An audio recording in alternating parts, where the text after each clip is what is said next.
इस वीडियो का टॉपिक है इक्विवेलेंट फ्रैक्शंस। हमने इक्विवेलेंट फ्रैक्शंस के बारे में पढ़ना है। इसको समझने के लिए एक मिसाल ले लेते हैं। फ्रैक्शन है हमारे पास 3/4। इसका हमने इक्विवेलेंट फ्रैक्शन फाइंड करना है। तो किस तरह से करेंगे? 3/4 का इक्विवेलेंट फ्रैक्शन देखने के लिए हम क्या करते हैं, जो नंबर 3/4 है फ्रैक्शन, इसके न्यूमरेटर और डिनोमिनेटर दोनों को किसी सेम नंबर से मल्टीप्लाई या डिवाइड करते हैं। अगर न्यूमरेटर और डिनोमिनेटर दोनों किसी सेम नंबर के टेबल में आते हों, फिर हम डिवाइड करेंगे, और अगर ऐसा ना हो तो फिर हम मल्टीप्लाई करेंगे। अब जैसे कि 3 और 4 है, ये दोनों किसी भी सेम नंबर के टेबल में नहीं आते, इसलिए हम क्या करेंगे, इक्विवेलेंट फ्रैक्शन बनाने के लिए हम मल्टीप्लाई करेंगे।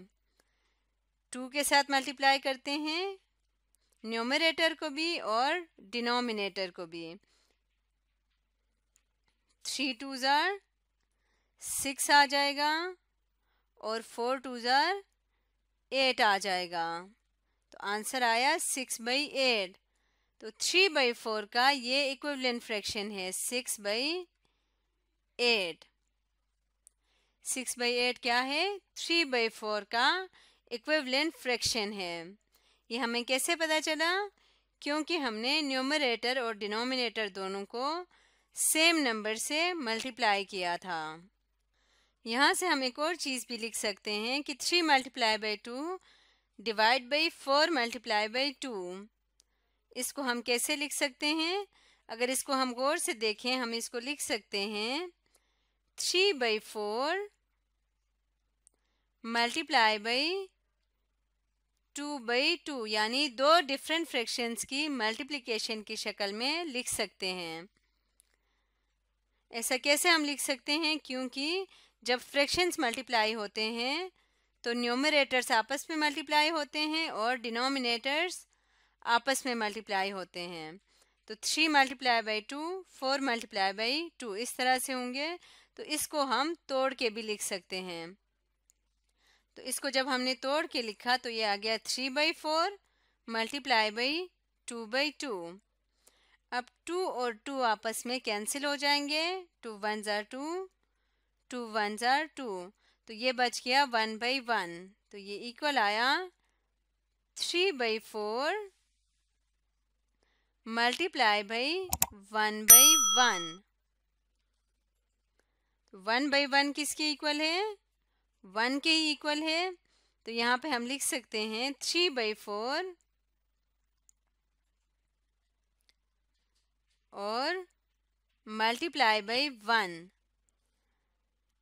और 3/4 मल्टीप्लाई बाई 1 को हम लिख सकते हैं 1 मल्टीप्लाई बाई 3/4। तो जब 1 से मल्टीप्लाई किया तो ये किसकी इक्वल आया? 1 मल्टीप्लाई बाई 3 3 आ गया और डिनोमिनेटर में 4। तो इस तरह से हमें पता चला कि जो नंबर 6/8 है ये 3/4 के इक्विवेलेंट क्यों है? क्योंकि जब हम सेम नंबर से न्यूमरेटर और डिनोमिनेटर दोनों को मल्टीप्लाई करते हैं तो उससे क्या जो जवाब आता है, जैसे 6/8 आया है, वो वही सेम उसी तरह से होता है जैसे 3/4 है।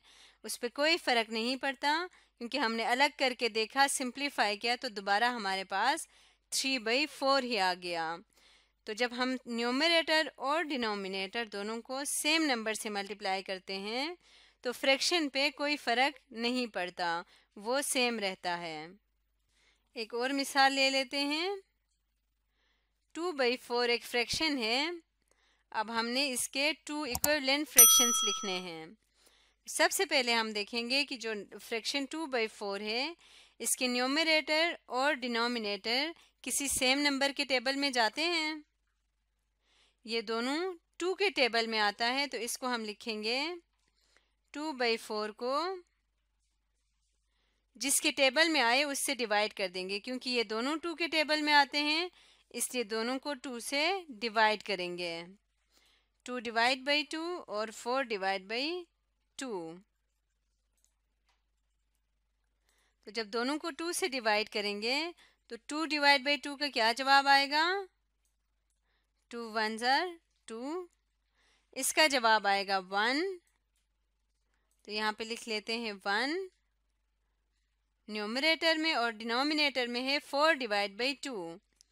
4 को डिवाइड करना है 2 के साथ, तो 2 2 ज़र 4 आ जाएगा। तो इसका जवाब आया 2। तो डिनोमिनेटर में है 2। इसका मतलब 2/4 का इक्विवेलेंट फ्रैक्शन क्या है? 1/2। इसी तरह एक और इक्विवेलेंट फ्रैक्शन देखते हैं 2/4 का। अब हम किसी डिफरेंट नंबर से मल्टीप्लाई या डिवाइड करेंगे। 2/4 को दोबारा लिखते हैं, यहाँ से लाइन लगा के इस तरफ लिखेंगे 2/4 को। 2/4। अब हम किसी डिफरेंट नंबर से डिवाइड नहीं कर सकते, हम मल्टीप्लाई करेंगे। मल्टीप्लाई करते हैं 2 के साथ, न्यूमरेटर को भी और डिनोमिनेटर को भी। 2 2 ज़र 4 आ जाएगा और 4 2 ज़र 8 आ जाएगा।